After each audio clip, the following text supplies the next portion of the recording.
Hey everybody, I'm back. I basically just wanted to, go over what this channel's actually about. Um, I see that there's a lot more, traffic's picking up on the channel, which is pretty cool.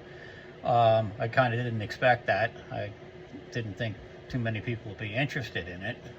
So, there's obviously a lot of new viewers out there. And I just wanted to explain what I'm trying to do.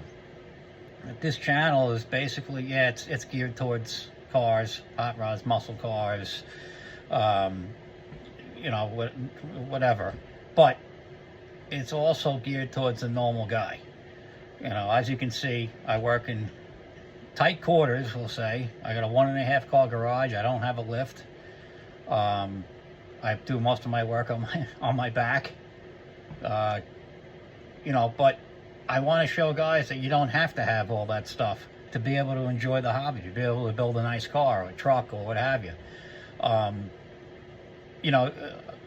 Fortunately and unfortunately, you see a lot of stuff on TV, a lot of these channels, these car channels, and they're either glorified infomercials trying to sell you all kinds of stuff, or they are trying to make it, I don't know, almost make it like you have to have this equipment. You have to have a fancy lift. You have to have the best welders. You have to have, all snap-on tools, or a Mac or whatever, whatever you're seeing.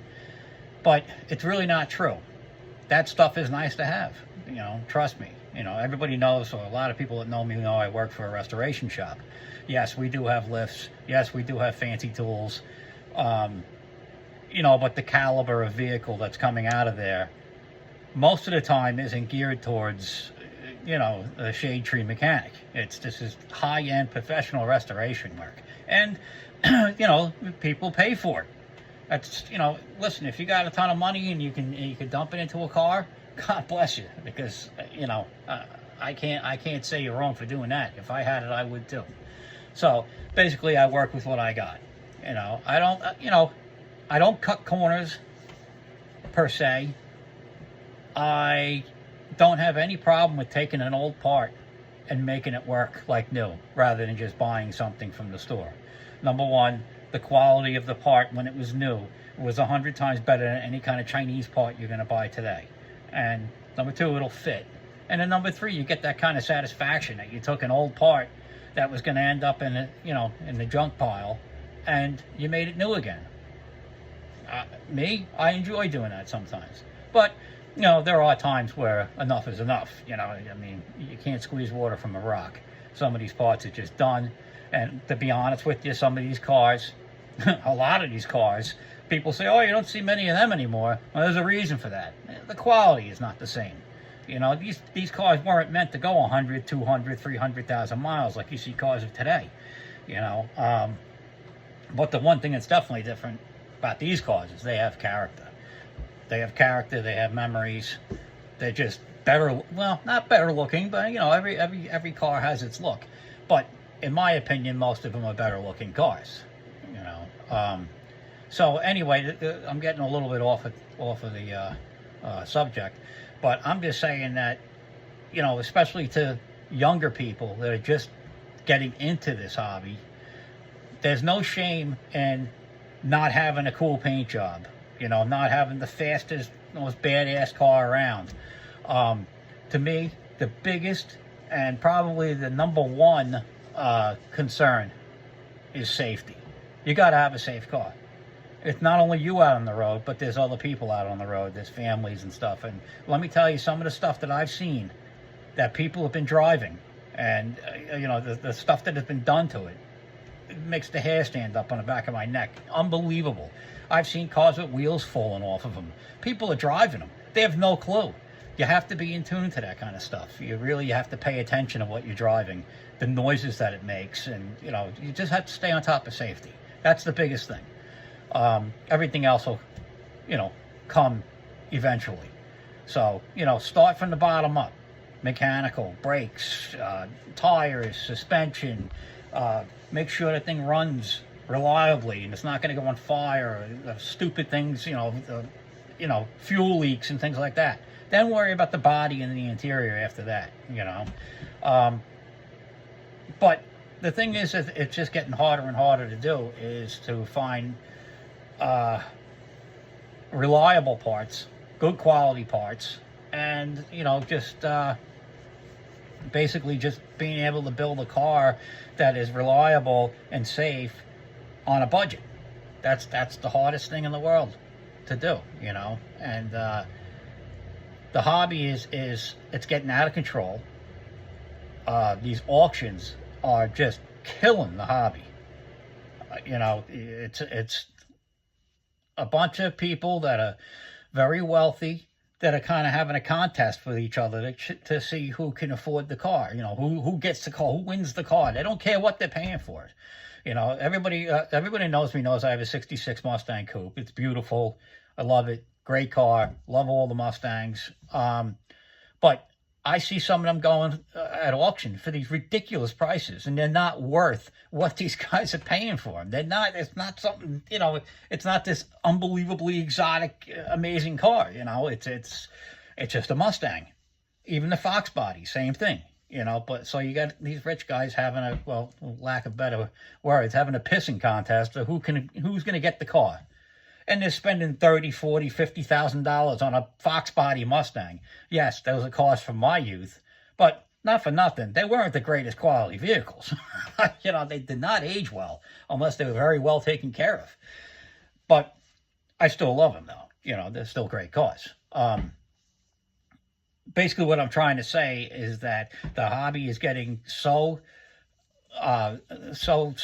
focused in on the monetary part that guys aren't able to enjoy the actual, the foundation of the whole thing. It's basically, car guys, gearheads and stuff. We all have something in common. We all get together. We have a good time and laugh, and we give each other a hard time and stuff about what Ford and Chevy and Mopar and blah blah blah. But at the end of the day, we're all in it for the same thing. So I just want to see the future generations being able to enjoy this hobby, because not for nothing, but in I don't even know if I could say 10 years from now, because it's already on us. I've said it many times. If I ever sold my Mustang, I could never afford to buy another one, because I've had that car for 23 years, 24 years. And the amount that it is, that it's appreciated is astronomical. It's ridiculous. I remember being a kid, and we hear these stories all the time, watching my dad and his friends and stuff buy Mach 1 Mustangs for $5,000. They may not have been, beautiful, show quality vehicles, but they were affordable. I hear these stories from the older generations, guys at 17 years old having a job at a supermarket and being able to afford a 435 Vet, a 67. It's insane, and now those cars, you can't even touch them for under $100,000. Even the new muscle that they say, they call them muscle cars, but I don't exactly agree with saying it's a muscle car, because to me the muscle car died in '71, but they're all muscle, and there's some badass cars out there, unbelievable horsepower and handling and everything that I couldn't even come close to affording. What's wrong with that picture? Oh, yeah, it's rich guys that get to, buy cars and then go to the drag strip and, brag about how they just blew you off the road with their, $90,000 car when you're trying to run a $5,000 car with a, $5,000 motor in it. But don't get me started on all that. Some people are, they're lucky in a way, I think. I would love to be able to go forward and go out and buy a, brand new Vet or something like that. The cars are incredible. But anyway, that's all just opinions. I have opinions about certain things, and certain people aren't going to, agree necessarily. But, I'm not trying to take anything away from other people. Everybody's got their thing. Everybody does their own thing. Me, I'm too poor to be able to buy a nice car. So I have to build them myself. It takes a million years and a million mistakes, but in the end, I end up getting it. But basically, I'm just trying to say that this channel is geared towards a regular working man and woman. You know, uh, whether you're a weekend warrior or you do it for a living, I'm just out here trying to kind of, you know, spread a little bit of information around, stuff that you could do, ways, little tricks, things you can get around doing, things, just for the regular person. That's all. So I just figured I would clear that up and just, basically BS a little bit about stuff, about the hobby and about the lifestyle and stuff. I kind of like, I guess I'm using this kind of as a blog as well, just trying to, voice my opinion and get into discussions, not heated discussions, of course, but if you guys have anything to share, let me know, let me know in the comments and stuff. I'm open to all kinds of dialogue. So, let me know what you think. Let me know how you feel about where the hobby's going. And,